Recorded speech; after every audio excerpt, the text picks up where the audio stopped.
The biggest financial impact is not having missing inventory. If we can't find something, we can't sell it. And it's really tough to recoup from that kind of lost sales opportunity. Our products are very valuable, and so we build our products to a specific sales forecast with very little buffer room. We're going to sell everything that we manufacture. The way we used to do inventory was very manual before the drone.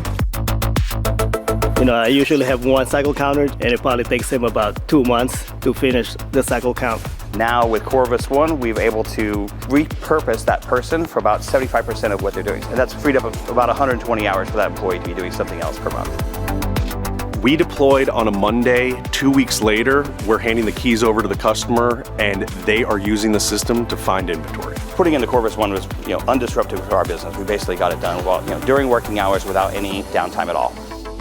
5 p.m. and 5 a.m. is totally drone time. We're imaging the warehouse 52 times a year, which is about a 600% improvement on what we had done manually.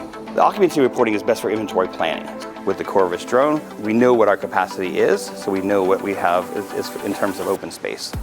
I like the Corvus drone because it makes my job easier. It keeps our inventory accurate. I would tell people that the investment in Corvus is absolutely worth it. I try to brag about this technology all the time to everybody I can. I've had multiple people in to basically see the drone. Everybody thinks it's very cool, and then when we show them what the images look like, what the reporting looks like, what we can do with it, how much labor it saved us on this one specific aspect, it's a no-brainer for anybody.